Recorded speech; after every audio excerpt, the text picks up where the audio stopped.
प्रश्न होते। महायुतीला बंडखोरांचं या ठिकाणी आव्हान आहे, महायुतीत बंडखोरांचं आव्हान आहे, काय सांगा? तुम्हाला एक गोष्ट सांगतो, कोणीही बंडखोरांना त्या ठिकाणी निवडून देणार नाही। लोक महायुतीच्या पाठीशी आहेत, बंडखोरांना कोणी निवडून देणार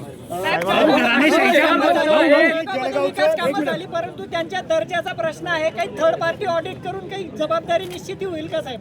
अशा प्रकारे जर कुठे दर्जाचा प्रश्न असेल तर त्याची सुधारणा निश्चित केली जाईल, पण केवळ आरोपाकरता आरोप असतील तर मात्र त्याच्याकडे लक्ष दिलं जाणार नाही। घराणेशाहीच्या विरोधात आपण पण इथं घराणेशाहीचं दिसून येते, अनेक उमेदवार जे आहेत त्या नेत्यांच्याच घरातले स्वतः म्हटले होते साहेब। असं आहे की महाराष्ट्रात भारतीय जनता पक्षाने एक पॉलिसी ठेवली होती, त्या अंतर्गत आम्ही हा निर्णय केला आणि जवळजवळ सगळीकडे आम्ही अशा पद्धतीनं कुठलेही नवीन उमेदवार दिले नाही।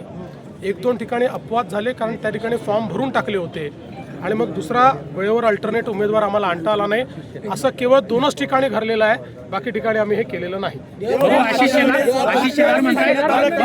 सिंगापूर होणार आहे, मात्र आपण जवळच्या शिरपूरची बरोबरी करू शकलो नाही। जळगाव शहरातील जी उपनगर आहेत त्यांची जी परिस्थिती आहे ती आजही जैसे थे आहे। मला एक सांगतो, मी सिंगापूर वगैरे कधी म्हणत नाही।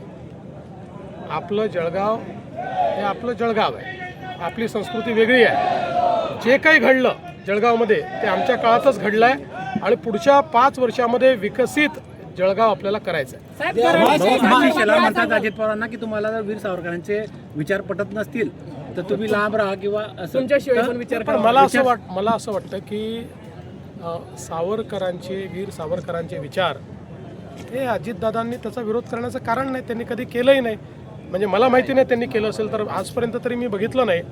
पण हे आमची भूमिका ही पक्की आहे की वीर सावरकरांचा विरोध हा आम्हाला मान्य नाही। उद्धव ठाकरेंना पक्ष सरेंडर केल्याचं दुरी म्हणतायत भाजपमध्ये गेल्यानंतर। असं आहे, आता ते त्या पक्षामध्ये होते त्यामुळे त्यांना त्या पक्षातलं जास्त माहिती आहे। ते शेवटी काही ना काही नाराजी असेल म्हणूनच आमच्याकडे आले की नाही, त्यामुळे ती जी त्यांची भावना आहे ती अनेक लोकांची भावना आहे। एक सांगतो, त्यांच्या युतीमध्ये सर्वात जास्त नुकसान हे राज ठाकरेंचं होणार।